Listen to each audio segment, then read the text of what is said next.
Hello friends, welcome back. हम class 9 का first chapter set solve कर रहे थे। लास्ट वीडियो में हमने प्रैक्टिस सेट 1.3 सॉल्व किया था।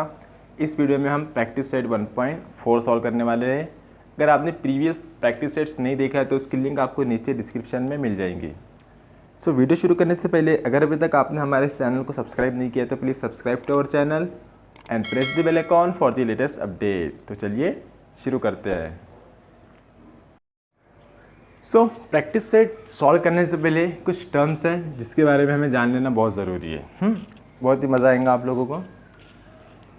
सपोज हमारे पास दो सेट है, set A having element 1 2 3 4 and set be having element 5 6 7 and 8। ठीक है, अब हमें दिख रहा है ये दोनों सेट है। अब इन दोनों सेट में एक भी कॉमन एलिमेंट नहीं है। ठीक है ना, इसमें 1 2 3 4 इसमें चारों में से कोई भी इसमें प्रेजेंट नहीं है और ये चारों में से कोई भी एलिमेंट इस सेट में प्रेजेंट नहीं है, यानी कि इसके सभी एलिमेंट ऑल एलिमेंट्स डिफरेंट है। ठीक है, तो इस टाइप के सेट को हम कहते हैं डिसजॉइंट सेट, यानी जिसके अंदर एक भी कॉमन एलिमेंट नहीं होता है। ठीक है, तो ऐसे सेट को हम कहते हैं डिसजॉइंट सेट। उसके बाद में आता है इंटरसेक्शन ऑफ टू सेट, जिसे हम इस तरह से डिनोट करते हैं। क्या होता है ये? अगर इंटरसेक्शन मीन हम दो सेट को कंबाइन करके लिखते हैं और उसके अंदर ऐसे एलिमेंट्स लिखते हैं जो दोनों सेट में प्रेजेंट हो। ठीक है, सपोज अगर हम ये दोनों सेट का इंटरसेक्शन ले रहे हैं, ठीक है, यानी कि intersection of A and B, यानी ए इंटरसेक्शन बी। अब ये दोनों सेट के इंटरसेक्शन मीन्स कॉमन एलिमेंट जो दोनों में कॉमन आते हैं। ठीक है, अब इन दोनों सेट में कोई भी एलिमेंट कॉमन नहीं है तो इस सेट में क्या होगा, कुछ भी नहीं लिखेंगे हम। ठीक है, सपोज अगर यहाँ पे एलिमेंट होते थे 3 4 7 8।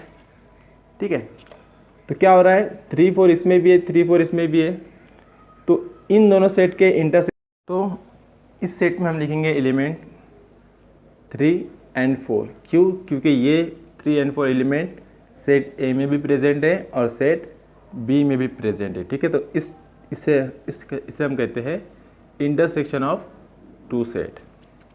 देन उसके बाद में आता है यूनियन ऑफ टू सेट, दो सेट का यूनियन।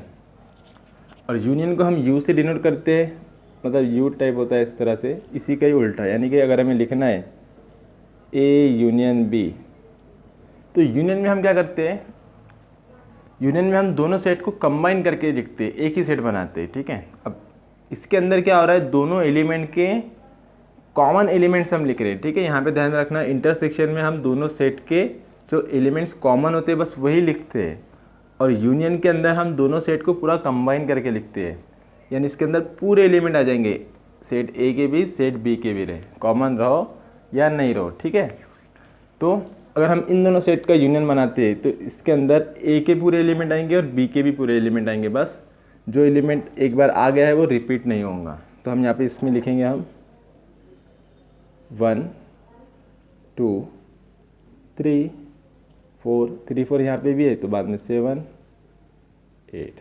ठीक है, तो इसे कहते हैं हम यूनियन ऑफ सेट। ठीक है, intersection of set, union of set. ध्यान में रखना, इंटरसेक्शन में हम दोनों सेट के सिर्फ कॉमन एलिमेंट्स लिखते हैं, यानी जो एलिमेंट दोनों सेट में प्रेजेंट है बस वही लिखेंगे।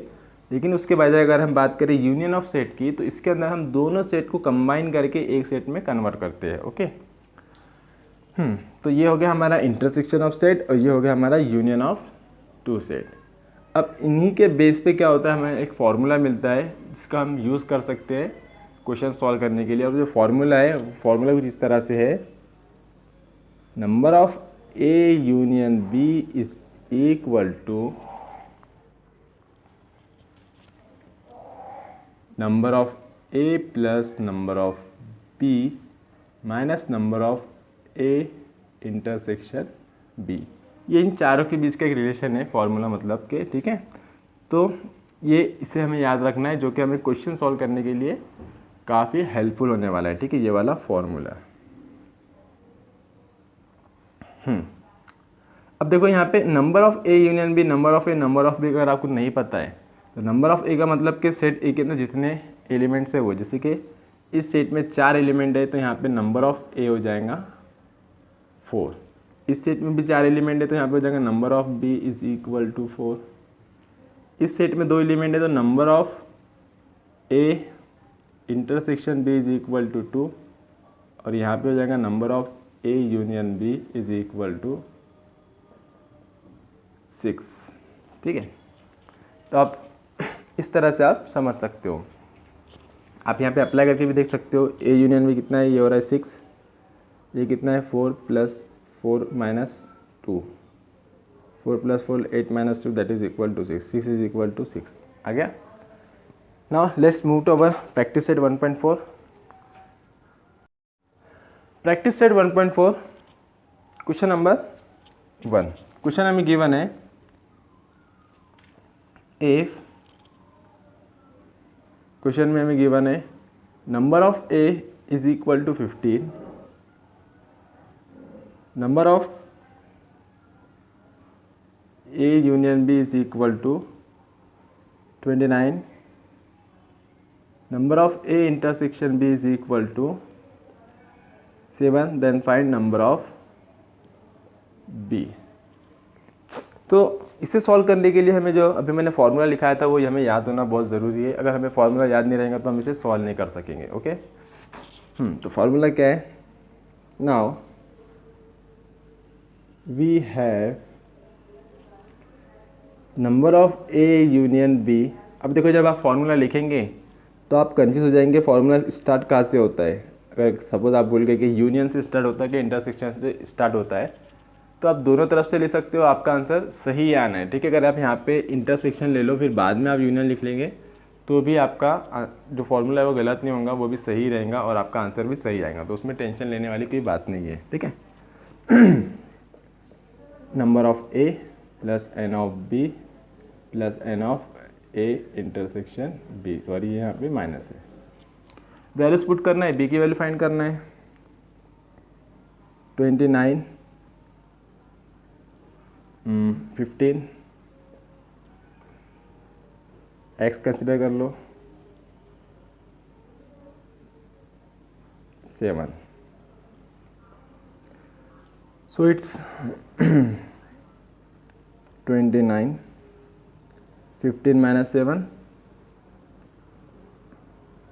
8 प्लस एक्स, 8 इधर जाएगा माइनस हो जाएगा, that is 29 - 8 is equal to x.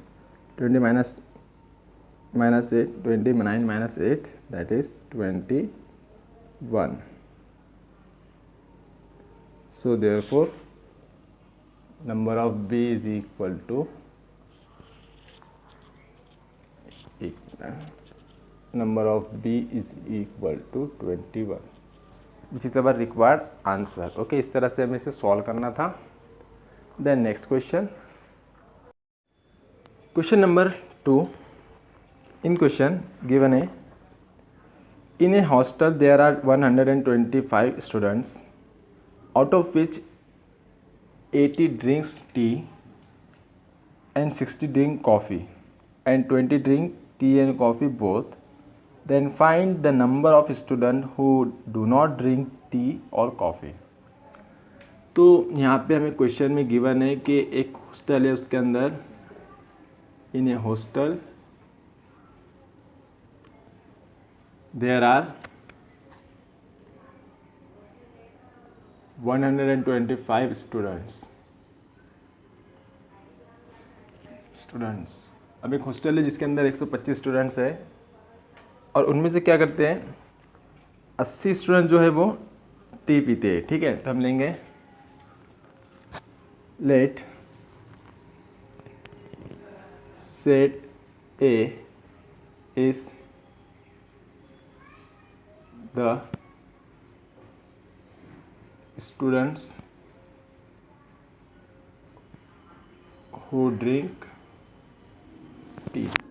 Set A के लिए हमने सेट ए कंसिडर किया उन स्टूडेंट के लिए जो चाय पीते हैं। ठीक है, and set B is the students who drink coffee. ठीक है, तो हमने क्या कंसिडर किया, हमने कंसिडर किया जो सेट ए है उसके अंदर ऐसे स्टूडेंट हैं जो टी पीते हैं और सेट बी में ऐसे स्टूडेंट हैं जो कॉफ़ी पीते हैं, ठीक है। So therefore we can write here given, हमें क्वेश्चन में गिवन है तो नंबर ऑफ ए यानी चाय पीने वाले कितने स्टूडेंट है, 80 स्टूडेंट है, और कॉफ़ी पीने वाले स्टूडेंट है, कॉफ़ी पीने वाले स्टूडेंट है 60, ठीक है। अब हमें क्वेश्चन में आगे और क्या गिवन है कि चाय और कॉफ़ी दोनों पीने वाले से 20 स्टूडेंट है, ठीक है। अब उस सेट को हम किससे डिनोट करेंगे, जो एलिमेंट सेट ए में भी है और सेट बी में भी है, ठीक है। ए में भी प्रेजेंट है और बी में भी प्रेजेंट है, तो ऐसे लोग को हम क्या करते हैं, इंटरसेक्शन यूज़ करते हैं, ठीक है। तो हम यहाँ पे लिखेंगे therefore number of A intersection B. A intersection B मतलब कि इंटरसेक्शन में क्या होता है, जो ए में भी प्रेजेंट है और बी में भी प्रेजेंट है। तो ऐसे स्टूडेंट जो चाय भी पीते हैं और कॉफ़ी भी पीते हैं, दोनों स्टूडेंट चाय कॉफ़ी दोनों पीते हैं, ऐसे कितने स्टूडेंट है, क्वेश्चन में हमें गिवन है देयर आर 20 स्टूडेंट्स, ठीक है। तो ये तो हो गया, लेकिन हमें इसका कोई काम नहीं है, हमें चाहिए वो स्टूडेंट जो ना चाय पीते हैं ना कॉफ़ी पीते हैं, ठीक है। तो इससे हमें क्या मालूम पड़ा, इससे हमें कुछ भी मालूम नहीं पड़ा हमारे काम का। अगर हम फाइंड करते हैं ए यूनियन बी तो हमें क्या मिलता है, ए यूनियन बी के अंदर हमें वो स्टूडेंट की पूरी क्वांटिटी मिलती है जो कि सेट ए में भी प्रेजेंट है, बी में भी प्रेजेंट है और वो रिपीट भी नहीं हो रहे हैं, ठीक है। यानी कि सेट ए और यूनियन बी के अंदर वो सभी स्टूडेंट की हमें क्वांटिटी मिल जाएंगी जो कुछ ना कुछ पीते, चाय पीते या फिर कॉफ़ी पीते या दोनों पीते, कुछ ना कुछ पीते, तो वो सभी स्टूडेंट उसके अंदर क्वांटिटी जमा हो जाएंगी, ठीक है। तो हम ये फाइंड करेंगे, तो इसके लिए हमारे पास फॉर्मूला है। So therefore A union B is equal to n of A plus n of B minus n of A intersection B। कितना है, 80 plus 60 minus 20, 60 minus 20 40, that is equal to 120। अब देखो n of ए यूनियन भी हमें कितना मिला, 120 मिला। अगर आप लोगों में से कुछ ऐसे स्टूडेंट होंगे जिसको अभी आंसर पता चल गया होगा, ठीक है, जिसको नहीं पता चला मैं उनको बता देता हूँ। अब देखो ये क्या है 120, ये 120 वो नंबर है, वो स्टूडेंट है जो कुछ ना कुछ पीते, या तो चाय पीते या तो कॉफ़ी पीते या तो दोनों भी पीते, ठीक है। और हमें क्या मालूम करना है, हमें वो मालूम करना है जो ना चाय पीते ना कॉफ़ी पीते। अब देखो पूरे हॉस्टल में कितने स्टूडेंट हैं, 125, और जो स्टूडेंट चाय भी पी रहे कॉफ़ी भी पी रहे कुछ ना कुछ पी रहे, तो ऐसे स्टूडेंट कितने हैं 120। तो बच्चे कितने, बच्चे सिर्फ 5 स्टूडेंट। तो ऐसे सिर्फ 5 स्टूडेंट है हॉस्टल में जो कि ना चाय पीते हैं और ना ही कॉफ़ी पीते हैं। तो hence there are only 5 students who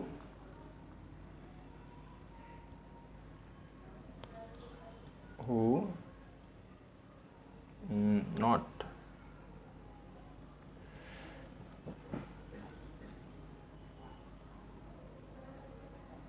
drink tea or coffee, okay. तो इस तरह से क्वेश्चन को हमें सॉल्व करना था। Then next question, so question number 3 मैंने सॉल्व करना भूल गया था मैं, इसलिए यहाँ पे आपको एक स्क्रीनशॉट में सेंड कर रहा हूँ। क्वेश्चन मैंने सॉल्व किया है, आपको बस समझना है थोड़ा सा। तो इस क्वेश्चन में आपको एक एग्ज़ाम में स्टूडेंट कौन कौन स्टूडेंट किस एग्ज़ाम में पास हुआ इस तरह से आपको गिवन है कि इंग्लिश में 50 स्टूडेंट पास हुए हैं और मैथमेटिक्स में 60 स्टूडेंट पास हुए हैं और दोनों सब्जेक्ट को में 40 स्टूडेंट पास हुए। तो आपको बताना है कि सिर्फ एक मतलब कि एटलीस्ट क्या क्वेश्चन में गिवन है find the number of student who pass at least in one of the subject. तो आपको बताना है कि कम से कम एक सब्जेक्ट में भी जो स्टूडेंट पास हुआ है टोटल कितने स्टूडेंट हैं, मतलब कि उसके अंदर मैथमेटिक्स में पास होने वाले भी हैं और इंग्लिश में पास होने वाले भी है और दोनों में जो पास हुए वो भी है, यानी कि आपको दोनों सेट ए और बी का यूनियन फाइंड करना है। सो आपको फाइंड करना है number of A union B. तो मैंने आपको मैंने सॉल्व करके रखा है यहाँ पे कि किस तरह से सॉल्व करना है, आप उसे देख लो। अगर आपको कुछ भी प्रॉब्लम होता है तो मुझे कमेंट करके पूछ सकते हो। Okay, thank you.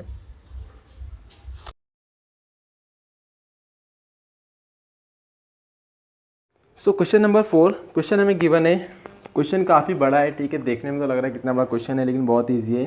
पहला तो क्वेश्चन नंबर 3 जिस तरह से हमने सॉल्व किया बस उसी तरह से इसे भी सॉल्व करना है और थोड़ा सा और ऐड भी करना है। तो क्वेश्चन है, a survey was conducted to know the hobby of 220 student of class 9। अब क्लास 9 में 220 स्टूडेंट है, उन सभी की हॉबी क्या कर रहे हैं, कंडक्ट कर रहे हैं, ठीक है। अब उसमें से हमें क्या पता चला कि 220 में से 130 जो स्टूडेंट है वो क्या करते हैं, उनकी हॉबी है रॉक क्लाइंबिंग, ठीक है, पहाड़ों पे चढ़ने की उनकी हॉबी है। और 180 स्टूडेंट्स ने क्या बताया कि उनकी हॉबी है स्काई वॉचिंग, ठीक है, 2 हॉबी हो गए। और 110 स्टूडेंट ने बताया कि उनकी दोनों भी हॉबी है, दोनों भी करते हैं, वो रॉक क्लाइंबिंग भी करते हैं और स्काई वॉचिंग भी करते हैं, ठीक है। अब ये तो होगा पूरा गिवन। अब हमें फाइंड क्या करना है, then how many student do not have any of this hobby. अब इसमें से कितने स्टूडेंट हैं क्लास 9 में जिसकी एक भी हॉबी नहीं है, ठीक है। जैसे कि हमने क्वेश्चन नंबर 3 सॉल्व किया है ना, उसके अंदर हमने फाइंड किया था number of A union B. तो यहाँ पे भी हम number of A union B find करेंगे, देखेंगे कि कितना कम है। 220 में से जितना भी कम होगा उतने स्टूडेंट की कोई भी हॉबी नहीं रहेंगी, ठीक है। देन पहला क्वेश्चन के बाद में दूसरा क्वेश्चन है, how many of them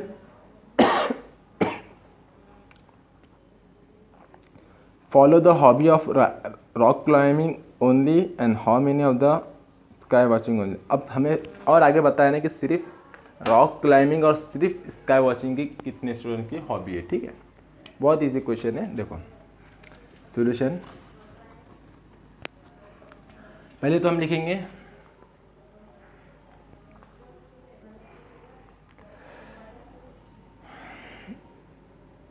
there are 220 students in class 9, ठीक है। तो 220 स्टूडेंट हो गए हमारे पास। अब हम सेट कंसिडर करते हैं, let A is a set for rock climbing, ठीक है, and B is the set for sky watching. Sky watching क्या होता है, आसमान को देखना होता है क्या, ये भी एक हॉबी है। अच्छा, ये अच्छी हॉबी है, चुपचाप पड़े रहो। चलो अब देखो यहाँ पे क्या है, सेट ए हमें सेट बी है। अब ए के अंदर की क्वांटिटी हमें देकर है, ऐसे कितने स्टूडेंट जो जिसे रॉक क्लाइंबिंग पसंद है, ऐसे है टोटल, कहाँ गया, 130 स्टूडेंट्स, ठीक है। तो हम यहाँ पे लिख सकते हैं therefore number of A is equal to 130 और number of B is equal to कितना हो जाएगा, बताओ जल्दी, 180 स्टूडेंट्स, ठीक है।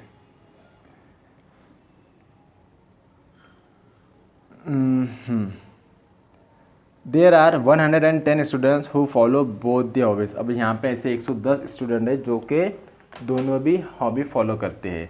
तो ऐसे एलिमेंट जो ए में भी प्रेजेंट है और बी में भी प्रेजेंट है, उसको हम किस में लिखते हैं, उसको हम लिखते हैं, बिल्कुल सही, उसको हम लिखते हैं इंटरसेक्शन में। Very good. तो therefore number of A intersection B is equal to कितने, 110। इसका मतलब है कि ऐसे 110 स्टूडेंट है जो स्काई क्लाइंबिंग भी करते हैं और रॉक क्लाइंबिंग भी करते हैं और स्काई वॉचिंग भी करते हैं, है ना, ठीक है।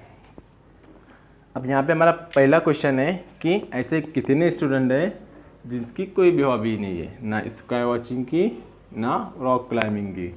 तो सेम क्वेश्चन है जिस तरह से हमने क्वेश्चन नंबर 3 सॉल्व किया था। तो पहले हम उसके लिए फाइंड करेंगे number of A union B.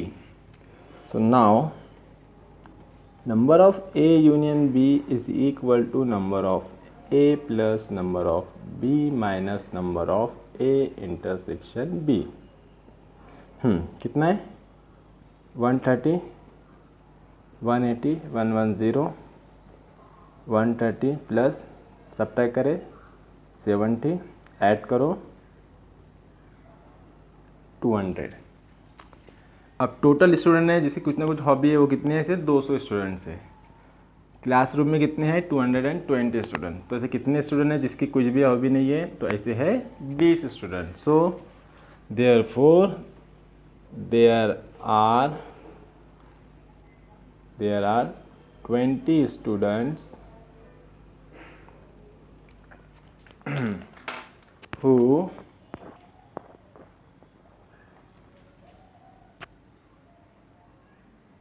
do not have any of the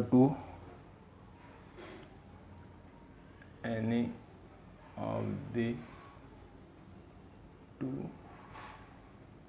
hobbies.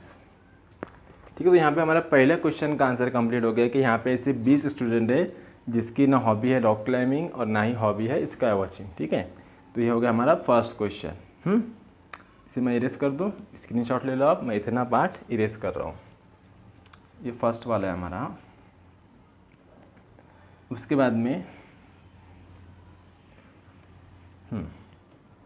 Second जो क्वेश्चन गिवन है, सेकंड क्वेश्चन क्या गिवन है, अब हमें बताना है how many of them follow the hobby of rock climbing only. अब सिर्फ जो रॉक क्लाइंबिंग है ऐसे कितने स्टूडेंट्स हैं? ठीक है, अब इसमें आप थोड़ा सा कंफ्यूज हो रहे होंगे, तो मैं आपको एक एग्जांपल बताता हूँ। जैसे कि सबसे पहले मैंने एग्जांपल बताया था, आपके पास सेट ए है, उसके अंदर 1 2 3 4 है। ठीक है, और आपके पास सेट बी है, उसके अंदर है 3 4 7 8। याद आ रहा होगा आपको। और अगर हम ए इंटरसेक्शन बी अगर हम निकालते हैं तो इसके अंदर आएगा सिर्फ 3 और 4। तो एग्जाम्पल से आप समझ लो कि ए यानी कि ये जो है रॉक क्लाइंबिंग वाले स्टूडेंट है और ये है स्काई वॉचिंग वाले स्टूडेंट। ठीक है, अब ए इंटरसेक्शन बी यानी 110 कौन से स्टूडेंट है जिसको रॉक क्लाइंबिंग भी पसंद है और स्काई वॉचिंग भी पसंद है। तो हमें क्या चाहिए? सिर्फ रॉक क्लाइंबिंग वाले से कितने स्टूडेंट हैं वो हमें बताना है सिर्फ। अब देखो इसके अंदर ये 4 एलिमेंट है, पर ये दोनों को सिर्फ रॉक क्लाइंबिंग पसंद है। अब ये जो 3 और 4 है इसको रॉक क्लाइंबिंग के साथ में स्काई वॉचिंग भी पसंद है। तो हमें ऐसे वाले नहीं चाहिए, हमें सिर्फ रॉक क्लाइंबिंग वाले चाहिए। तो इसे हम किस तरह से फाइंड करेंगे? तो अब देखो यहाँ पे कितने हैं? 4 हैं, यहाँ पे कितने हैं? 2 है। तो अगर आप क्या करते हो, अगर आप नंबर ऑफ ए में से number of A intersection B अगर आप सब्ट्रैक्ट कर लेते हो तो आपको ऐसे स्टूडेंट मिल जाएंगे जिन्हों के सिर्फ रॉक क्लाइंबिंग पसंद है जिन्हें। और स्काई वॉचिंग के लिए भी आप सेम करेंगे, बस नंबर ऑफ बी में से number of A intersection B आप सब्ट्रैक्ट करोगे। ठीक है, समझ में आ गया? बस इसी तरह से हमें यहाँ पे लिखना है। ओके, बस यहाँ पे ये 2 सेट नहीं है, इनके बजाय ये सेट है, इनका नंबर 130 180 और 110 है। तो number of student who have only rock climbing hobby is equal to number of A minus number of A intersection B। ठीक है, ध्यान में रखना। So that is equal to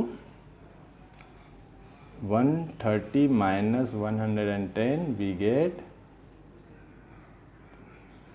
20।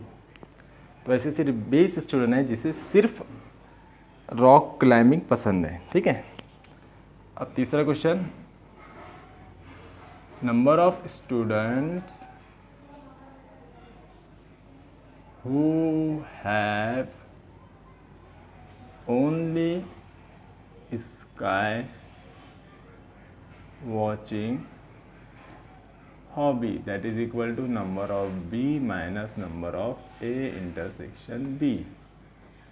तो नंबर ऑफ B कितना है? 180 minus 110, so we get 70।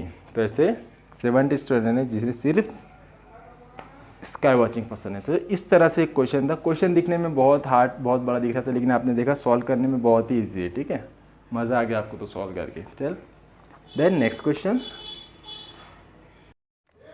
Question number 5, question हमें given है observe the Venn diagram and write the following set.